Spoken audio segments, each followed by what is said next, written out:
కుంభము వారికి స్వప్నం, ఎటువంటి స్వప్నం వస్తే మీకు మంచి జరగనుంది, అదేవిధంగా ఏ దేవతారాధన చేయాలి, ఇటువంటి విషయాల పట్ల మీరు జాగ్రత్తగా ఉండాలనేటువంటి అంశాలు చెప్తుంది. నేనైనప్పటికీ చెప్పిస్తుంది సాక్షాత్ లలిత అమ్మవారిగా భావిస్తూ ఆ లలితాంబిక అమ్మవారి యొక్క అనుగ్రహం మీకు పరిపూర్ణంగా కలగాలని మనస్ఫూర్తి కోరుకుంటుంది. శాస్త్రాల్లో మనకి ఈ చరాచర 84 లక్షల జీవరాశుల్లో ప్రతి జీవరాశికి అమ్మవారు తల్లి వంటిది కాబట్టి, అందులో ముఖ్యంగా మనుషులకి జ్ఞానం ఉంటుంది కాబట్టి, మనకి మనుష్య జన్మ దుర్లభం అనుకుంటారు కాబట్టి అమ్మవారు సంకేతం రూపంలో మనకు అందిస్తూ ఉంటుంది. ఫలానా స్వప్నము, ఆ స్వప్నము వల్ల నువ్వు జాగ్రత్తగా ఉండాలా, లేకపోతే నీకు మంచి జరుగుతుందా. అందుకే మన శాస్త్రాలు యాదేవి సర్వభూతేషు స్వప్న రూపేణ సంస్థిత అంటూ ఉంటారు. అయితే మీ యొక్క కుంభలగ్నం వారికి సాధారణంగా ఏంటంటే హ్యాపీగా ఉండాలి, ఎంజాయ్గా ఉండాలని తత్వం. అయితే ఇప్పుడు ప్రస్తుతం మనకి రాహు రాశిలో తిరుగుతున్నాడు కాబట్టి కొన్ని గాలి సోకడి ఇలాంటివి ఉంటాయి కాబట్టి కాస్త అర్ధరాత్రికి వెళ్ళడం కానీ, మిట్ట మధ్యాహ్నం బయటికి వెళ్ళడం కానీ, నిర్మానుష ప్రాంతాలకు వెళ్ళడం కానీ, బయట ఏదైనా ఈ పసుపు నిమ్మకాయలు జల్లి నిమ్మకాయలు జల్లుంటే అలాంటివి తొక్కడం కానీ చేయకండి. అయితే ఇక్కడ మీకు ఎటువంటి స్వప్నాలు వస్తే మంచిది. మీకు ముఖ్యంగా బంధువర్గంలో వాళ్ళు వస్తే చాలా మంచిది. అదేవిధంగా పచ్చటి వాతావరణం, తోటలు, పొలాలు, అదేవిధంగా తులసి మొక్క మరియు కమ్యూనికేట్ చేసేటువంటి పదార్థాలు ఉంటాయి. ఏదైనా ఫోన్ వచ్చింది, ఫోన్ కళ్ళలో ఏదో ఫోన్ పట్టుకునేటప్పుడు మాట్లాడేది వచ్చింది, లేకపోతే ఎవరో ఏదో ఒక మంచి శుభవార్త చెప్పినట్టుగా మీకు స్వప్నంలోకి వచ్చింది, అది చాలా చాలా మంచిది. అయితే మరి ఇదే స్వప్నం జనరల్గా అందరికీ వస్తే ఏమిటంటే ఆ ఫోన్ వచ్చింది, ఆ ఫోన్ కండిషన్ ఎలా ఉంది చూడాలి, బాగా మార్చిపోయినట్టు కింద పడి పగిలిపోయిందా, లేకపోతే పచ్చటి మొక్కలు వచ్చాయి కానీ ఆ మొక్కలకు ఉండేటువంటిదంతా ఆకులు రాలిపోయినట్టుగా వస్తుంది మంచిదిగా. అలా దాని కండిషన్ ఎలా ఉంది, బాగుందా, పచ్చగా చక్కగా ఉందా, పాడైపోయిందా.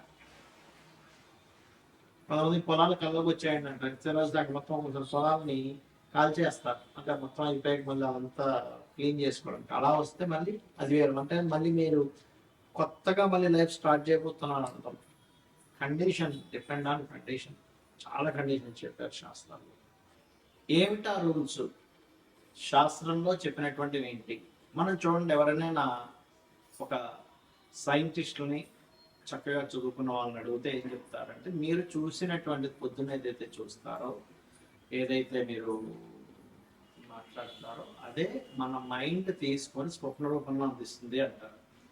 ఈ యొక్క విషయాన్ని మన మన యొక్క ఋషులు కానివ్వండి, స్వప్న శాస్త్రాలు రాసినటువంటి వారు కానివ్వండి ఏం చెప్పారంటే, ఈ యొక్క విషయాన్ని వాళ్ళు చెప్పారు చాలా స్పష్టంగా. మీరు ఏదైనా చూసినా, మాట్లాడినా, లేకపోతే దాని గురించి అనుభవించినా, దాని గురించి అనుమానం పడ్డా, ఆ యొక్క పరిసరాల్లోనే పొద్దునంతా తెలియదు. ఉదాహరణ గోశాలను తెలియదు, గోవు వచ్చింది అప్పుడు మీరు తీసుకోవడం లేదు. లేకపోతే జూ పార్క్ వెళ్ళి సర్పాలను చూశారు, సర్పం వచ్చింది, సంబంధం లేదు. అగ్నిని చూశారు, సంబంధం లేదు. అంటే ఏమిటి, మీరు ఉదయం అంతా కూడా చూసి దాని నుంచి మాట్లాడుకుని, దాని నుంచి అనుమానించి, దాని నుంచి భయపడి రకరకాల సందర్భాల్లో మీరు పొద్దున్నంతా దాని అనుభవాలు మీరు తీసుకున్నట్లయితే అది మైండ్లోకి వెళ్ళి అది మీకు స్వప్న రూపంలో వచ్చినటువంటి దాన్ని స్వప్న శాస్త్రం అంగీకరించదు. అది జనరల్గా మీ యొక్క మైండ్ తీసుకున్నంతే. అలాగే స్వప్న శాస్త్రంలో చాలా స్పష్టంగా మీరు అర్థం చేసుకోవాల్సింది అంటే, మీ స్వప్నం ఎలా వచ్చింది, అందులో మీరు భయాందోళనకు గురయ్యారా, లేకపోతే మీరు ఆ స్వప్నం వచ్చినప్పుడు ఒక రిలీఫ్ అయినట్టుగా ఫీల్ అయ్యారా. అంటే పైనుంచి కింద పడిపోతున్నారు, ఇట్స్ బ్యాడ్, కొండ మీద నుంచి, లేదా కొండ ఎక్కుతున్నారు, చాలా మంచిది. చాలా మందికి సర్పం స్వప్నంలోకి వస్తే అమ్మో అంటారు, కానీ సర్పం కాటేసినట్టు వస్తే మంచిదే, కానీ సర్పం చుట్టినట్టుగా రాకూడదు. ఈ రకంగా కండిషన్ అంటే ఒక పూర్తిగా ఒక పెద్ద ఊరు మొత్తం తగలబోతుంటే వచ్చింది అనుకోండి, మీకు అది మంచిది కాదు. అలాగే ఒకటి కాగడా ఇచ్చారు చాలా మంచిది. ఆ రకంగా స్వప్నం యొక్క స్థితి ఏమిటో తెలుసుకోవాలి. అలాగే స్వప్నం ఏ సమయంలో వస్తే ఎంతకాలం మీకు ఫలితం ఉంటుంది, అది మంచిదైనా చెడైనా చెప్పారు శాస్త్రంలో. రాత్రి 9కో 10కో నిద్రపోయారు ఉదాహరణకి. ఇవాళ రేపు అంత ఎర్లీగా నిద్రపోయే వాళ్ళు లేరనుకోండి, 11, 12 అవుతున్నాయి. బట్ 9-10 గంటలకి ఎవరైనా నిద్రపోతే 12 లోపల మీకు కనుక స్వప్నం వస్తే ఆ స్వప్నం చాలా లేట్గా ఉంటుంది దాని యొక్క రిజల్ట్ రావడం. అంటే 1 ఇయర్ అవుతుంది, almost 1 year, 6 months to 1 year పడుతుంది. అలా కాకుండా మీరు అర్ధరాత్రి 12 నుంచి 3 గంటల లోపల వచ్చింది అనుకోండి, ఈజీగా ఒక 3 నుంచి 6 నెలలు పడుతుంది. అలా కాకుండా 3 నుంచి 5 గంటల మధ్యలో వచ్చింది ఉదాహరణకి, అది ఒక నెల రోజుల్లో వచ్చేస్తుంది కాదు ఆ రిజల్ట్ అనేటువంటిది. అలా కాకుండా 5 నుంచి 6 లోపల, తెల్లారి లోపల కనుక వస్తే మీకు అది ఒక 15 days 10 days లోపల అవ్వచ్చు. నిద్ర లేస్తూనే వచ్చింది, నెక్స్ట్ డే కూడా కావచ్చు, 1 week లో కూడా కావచ్చు. నిద్ర లేస్తున్న స్వప్నంతో నిద్ర లేస్తున్న గొడుగు తుల్లి పడుతున్నాం, ఒక మంచి కలసం నిద్ర లేపేసామంటారు. ఇది శాస్త్రంలో చెప్పినటువంటి విధి విధానం. అయితే మనకి ఎప్పుడైనా చెడు స్వప్నం వచ్చింది ఏం చేయాలో చెప్పారు శాస్త్రంలో. చక్కగా నిద్ర లేచి మళ్ళా ఒకసారి కాలు కూర్చొని తెచ్చుకొని భగవంతుని తలుచుకొని నిద్రపోతే ఒక మంచి స్వప్నం వస్తే ఈ స్వప్నం క్యాన్సిల్ అయిపోతుంది, చెడు స్వప్నం.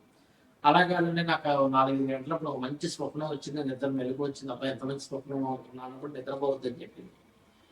చక్కగా మెలుకోండి, మీరు స్నానపానాలు కార్యక్రమాలు ముగించుకొని దేవతారాధన చేసుకోవాలి. అయితే చాలా మంది చేశారు తప్పిదం ఏమిటి ఇక్కడ, స్వప్నం రాగానే ఇంట్లో వాళ్ళు చెప్పేస్తారు, అలా చెప్పకూడదు చెప్పింది శాస్త్రం. ఉదయం నిద్రలేచి చక్కగా మీరు మీ యొక్క పూజాది విధానాలు మీ పనులన్నీ చేసుకొని ఆలయానికి వెళ్ళి వచ్చి స్వామివారి దర్శనం చేసుకుని, అమ్మవారి కావచ్చు స్వామివారిని కావచ్చు, దర్శనాది కార్యక్రమాలు అయిపోయిన తర్వాత ఇంటికి వచ్చి మధ్యాహ్నం భోజనం తర్వాత చెప్పాలి.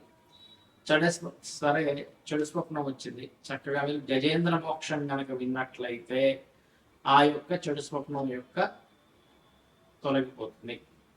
అయితే ఇక్కడ ఒక్కొక్కసారి స్వప్నాలు రావడానికి 12వ స్థానంలో ఏదైనా పాపగ్రహం ఉంది, మీది ఏ లగ్నమైనా పర్లేదు, అప్పుడు కూడా వస్తాయి. లేదా పంచమంలో పాపగ్రహాలు ఉన్నాయి, వస్తుంటాయి.